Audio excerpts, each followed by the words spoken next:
사도신경으로 하나님께 신앙 고백 드리겠습니다. 나는 전능하신 아버지 하나님 천지의 창조주를 믿습니다. 나는 그의 유일하신 아들 우리 주 예수 그리스도를 믿습니다.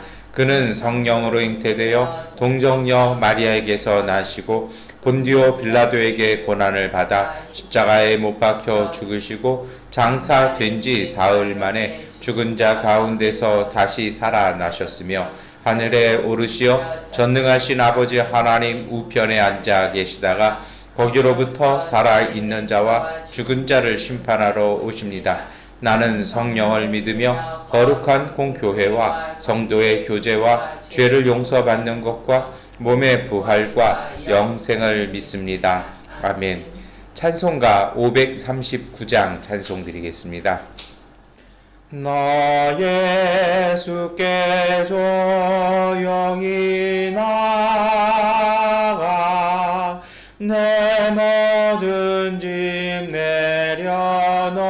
내려놓고 주 십자가 사랑을 믿어 죄사함을 너 받으라. 주 예수께 조용히 나가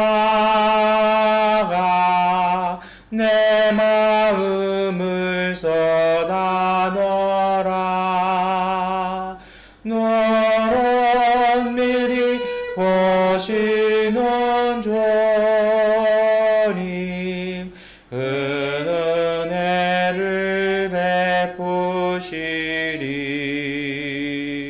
주 예수의 은혜를 입어 내 슬픔이 없어지리. 내 이웃을 늘 사랑하여 너 받은 것 거저주라. 주 예수께 조용히 나가 내 마음을 쏟아 놓으라. 너를 미리 보시는 주님 그 은혜를 베푸시리. 주 예수를 친구로 삼아 늘 내 앞에 모시어라. 그 영원한 생명샘 모래 내 마른 목 죽이어라. 주 예수께 조용히 나가 내 마음을 쏟아 놓으라. 너를 미리 보시는 주님 그 은혜를 베푸시리. 나 주님과 사귀어 살면 새 생명이 넘치리라. 예수를 찾는 이 앞에 참 밝은 빛 비추어라. 주 예수께 조용히 나가 내 마음을 쏟아 놓으라.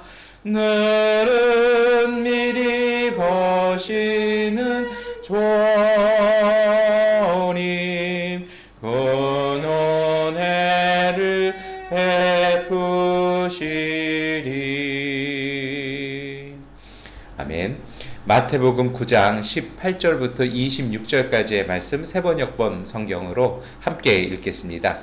예수께서 이 말씀을 하실 때에 지도자 한 사람이 와서 예수께 무릎을 꿇고 말하였다. 내 딸이 방금 죽었습니다. 그러나 오셔서 그 아이에게 손을 얹어 주십시오. 그러면 살아날 것입니다. 일어나서 그를 따라가셨고 제자들도 뒤따라 갔다. 그런데 12해 동안 혈루증으로 앓는 여자가 뒤에서 예수께로 다가와서 예수의 옷솔에 손을 대었다. 그 여자는 속으로 말하기를 내가 그의 옷에 손을 대기만 하여도 나을 텐데 했던 것이다. 예수께서 돌아서서 그 여자를 보시고 말씀하셨다. 기운을 내어라. 딸아, 내 믿음이 너를 구원하였다. 바로 그때 그 여자가 나았다. 예수께서 그 지도자의 집에 이르러서 피리를 부는 사람들과 떠드는 무리를 보시고 이렇게 말씀하셨다. 모두 물러가거라. 그 소녀는 죽은 것이 아니라 자고 있다. 그들은 예수를 비웃었다. 무리를 내보낸 다음에 예수께서 들어가셔서 그 소녀의 손을 잡으시니 그 소녀가 벌떡 일어났다. 이 소문이 그 온 땅에 퍼졌다. 아멘. 네, 여러분 우리 마태복음 9장의 말씀 이렇게 읽으셨습니다. 이 말씀은요, 그 기적 안에 기적이 이렇게 담겨져 있습니다. 한 2달 전에 이 마태복음 9장으로 설교한 적이 있는데 오늘은 조금 하나님께서 다른 말씀을 보게 하시는 것 같습니다.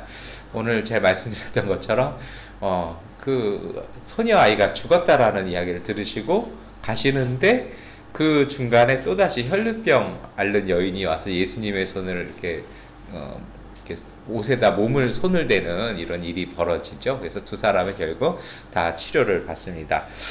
왜 이렇게 썼을까요? 그리고 몇 가지 좀 차이가 있어요.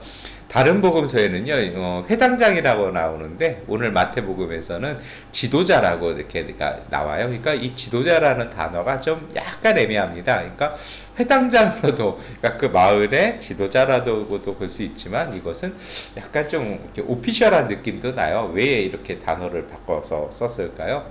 그리고 가장 큰 차이가 여러분 혹시 읽으시면서 이렇게 찾으셨습니까? 그래서 성경을 읽어가는 하나의 팁을 말씀을 드리면 똑같은 사건인데 각 복음서마다 조금씩 이렇게 차이가 있어요. 사실은 그 차이가 그 복음서에서 전해주고 싶은 메시지이기도 합니다. 그러니까 어떻게 보면 그래요. 어떤 사건들은 사복음서가 다 실려 있거든요. 그런데 조금씩 다릅니다. 그 얘기는 하나의 사건을 가지고 4가지의 정말 다양한 모습을 우리에게 주고 있는 것이죠.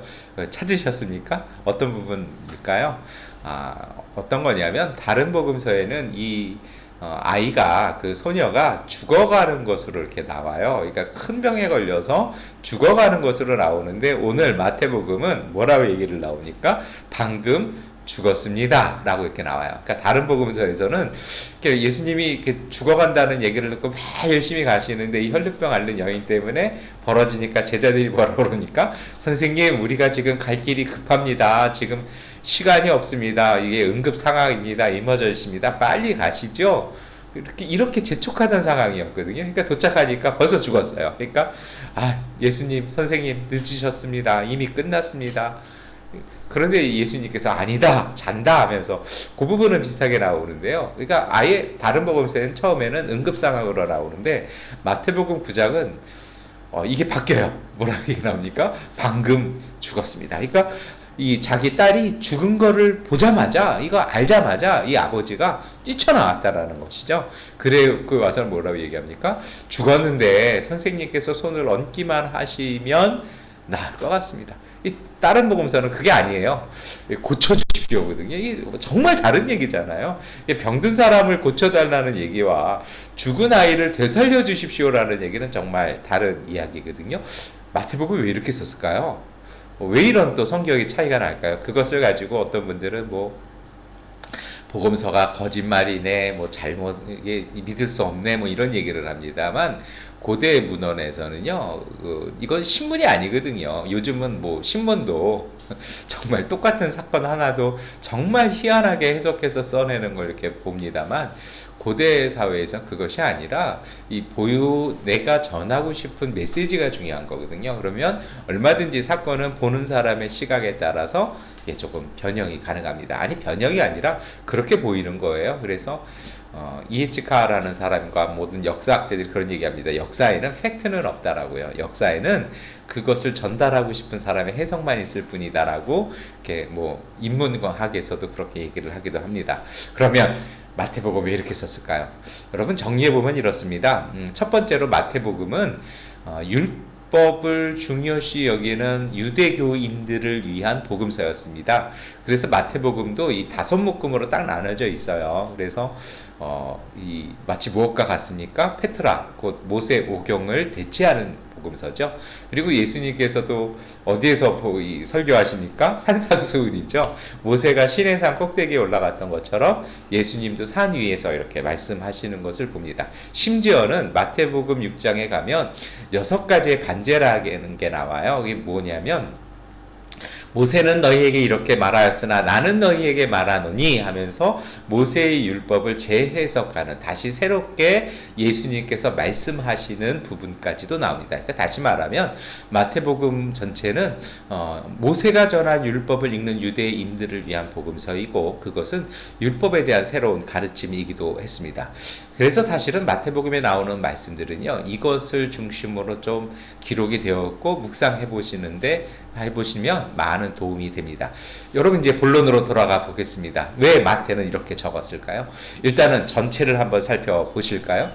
2가지의 사건이 있지 않습니까? 이렇게 딱 간절하게 딱 정리해 보면 하나는 한 소녀가 죽었다라는 것입니다. 그리고 이 지도자, 아버지로 보이는 이 지도자가 요청하는 것은 무엇입니까? 아버지라고 적을 수 있는데 뭐라고 얘기합니까? 이 지도자라고 얘기를 하죠. 이것도 다 의도가 있는 것 같아요. 중요한 건 뭐냐면, 방금 죽었는데 그 시체에다 손을 얹고 기도해주면 살아날 것이라는 것입니다. 2번째 사건이 있었죠. 혈루증 앓는 여인은 몸에서 피가 쏟아지는 여인입니다. 피가 묻은 여인입니다. 근데 이 여인이 원래 율법 규정이 그래요. 피 묻으면 부정한 거거든요. 그래서 이것을 닦아내고 그 정한 시한이 지나갈 때까지는 다른 사람과 접촉할 수 없습니다. 예배조차 드릴 수가 없습니다. 함께 식사할 수 없습니다. 근데 이 여인이 어떤 생각을 합니까? 예수님을 만지기만 하면, 내가 옷술이라도 만지면, 예수님의 권위를 상징하는 그 옷술을 만지면 내가 나을 수 있다라고 생각하는 것이죠. 이제 좀 이렇게 힌트를 찾으셨습니까? 이 둘 다 율법에서 규정하는 가장 부정한 2가지가 나옵니다. 하나는 시체고 하나는 피입니다. 그래서 민수기 규정에는요, 이것은요 부정한 것입니다. 그래서 이것은 절대로 접촉할 수도 없고, 이것과 죽음, 시체, 그리고 피와 닿으면 그 닿은 모든 것들이 부정해지고, 그것을 닦아내고 정한 기일이 지날 때까지는 공동체 내로 들어올 수 없는 것입니다. 쉽게 말하면 오늘 이 2사람이 예수님께 요구한 것은 부정을 요구하는 것입니다. 율법에 대한 전면적인 도전이기도 했습니다. 그러면 율법 어기라고 오늘 마태는 율법이 아니라 복음입니다, 이것을 얘기하고 싶어서 이것을 했을까요? 저는 그런 것 같지는 않습니다. 그러면 예수님은 의도적으로 율법을 어겼을까요? 율법도 하나님의 말씀이잖아요. 예수님께서 뭐라고 얘기하십니까? 율법 한 점도 없어질 수 없다라고 말씀하셨잖아요. 이게 어떻게 될까요? 저는 이렇게 보여집니다. 율법을 넘어선 그 이상의 것, 율법을 넘어선 더 본질적이고 온전한 것을 복음서는 전해주는 것입니다. 특별히 마태는 그것을 더 강조하고 싶었던 겁니다. 그래서 죽어가는 아이가 아니라 이미 죽은 아이, 결과를 알잖아요. 마태는 이미 갔을 때 그 아이는 죽었다라는 겁니다. 그러니 뭐 별로 다를 게 없어요. 길 가다가 사망하잖아요. 그러니까 금방 죽었습니다라고 얘기를 하는 것입니다. 그런데 오늘 여기엔 2사람의 믿음이 딱 보이지 않습니까? 이 2사람은 예수님이 아닙니다. 오늘 예수님도 이 혈루병 앓는 여인에게 뭐라고 얘기하십니까? 내 믿음이 너를 구원하였다. 그리고 이 소녀를, 죽은 딸을 살린 것은 누구의 믿음이었습니까? 아버지의 믿음이었습니다. 아버지가요, 회당장임에도 불구하고 지도자인데도 그 당시에 율법을 지키지 않고 선생님이 오셔서 내 아이의 시체에게 손을 얹으시면 나을 것입니다라는 믿음을 갖고 있었다라는 것입니다.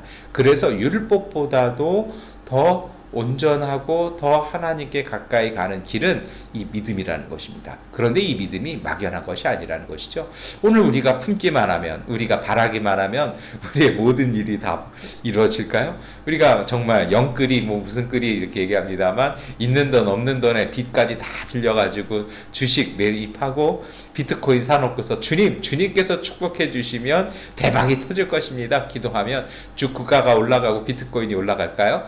그건 아니죠. 여러분, 제가 주일 설교에도 그 말씀 드렸습니다만, 믿음이란 것이 무엇입니까? 내 삶에 있어서, 내 인생에 있어서 가장 소중한 것을 찾아내어서 그것을 지키는 것, 이것이 바로 믿음입니다. 이 두 사람은 무엇을 보신 것입니까? 자신들의 믿음을 찾은 것입니다. 내 삶에 있어서 가장 소중한 것, 내 딸, 그리고 내 건강한 삶, 이것을 찾은 것입니다. 그리고 그것이 인간의 탐욕이 아니라 그 두 사람을 바라본 하나님을 향한 희망을 찾은 것입니다. 내 딸을 이대로 보낼 수 없다라는 것입니다. 율법의 회당장으로서, 사람들의 지도자로서 자신이 아무리 생각하고 아무리 기도해보고 아무리 보아도 내 딸이 이렇게 죽는 것이 하나님의 뜻이 아니라는 것입니다. 내가 12년 동안 부정한 여인으로 막대한 그 병원비를 지출하고서 거의 파산의 지경에 돌아갔고, 이제는 가족으로 돌아갈 면목도 없고 더 이상 갈 것도 없는 여인이지만, 이대로 나는 길거리를 떠돌다가 부정한 여인으로 길가에서 죽는 것이 하나님의 뜻이 아니라, 하나님의 뜻은 내가 고쳐나서, 내가 다시 살아나서 내 가족에게로 돌아가고 다시 하나님의 전으로 돌아가는 것이 주님의 뜻이라는 것을 바라본 하나님의 뜻을 깨달은 사람들입니다. 그래서 그들은요, 예수님 앞에 나옵니다. 그들 앞에는 율법이라는 편견, 사람들이 해석해놓은 해석이 적혀 있었습니다. 본디 율법이라는 것이요, 사람을 제압하고 사람을 억압하는 것이 아니었습니다. 시체를 만들지 마라, 피는 어떠한 모양으로도 먹지도 마시지도 말고 그것을 대지도 말라고 말씀하신 것은요, 백성들을 위한 규정이었습니다. 왜냐하면 전염되기 때문입니다. 요즘 우리가 코로나 팬데믹 살아가면서 이거 더 절실하잖아요. 그래서 백성들을 지켜주고 싶고 보호해주고 싶어서 하나님은 이것을 만드셨습니다. 그런데요, 그렇게 그런 의도로 만들어진 율법이 오히려 율법 때문에 사람이 죽어야 되고, 사람이 고립되어야 되고, 사람이 억압되어서라면 이것은 하나님의 뜻 아니라는 것입니다. 마태는 이것을 보여주고 싶었던 것입니다. 그리고 이 사람들이 뻔히 그것이 율법인 줄 알면서, 그 시대의 신앙의 전통인 줄 알면서 이 사람들은 예수님 앞에 나옵니다. 여러분, 그것이 믿음입니다. 하나님의 뜻을 본 것입니다. 조금 더 정리하면요, 그들은 희망을 보았습니다. 나 이렇게 죽을 사람 아니라는 것입니다. 나 이렇게 길거리에서 부정한 여인으로 죽을 사람 아니라는 것입니다.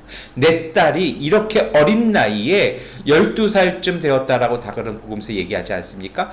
유대 소녀들은 12살에 성인식이 됩니다. 그때부터는요, 평생도록 하나님과 함께 살아갈 수 있는 성인으로 보는 것입니다. 내 딸이 이 성인식 될 나이에 죽는 것이 하나님의 뜻 아니라는 것입니다. 그러니 이 두 사람은 예수님 앞에 나와서 율법의 규정을 무시하고서라도 치료해 주시고 살려 주실 것을요, 예수님께 청하는 것입니다. 여러분, 이것이 바로 믿음입니다.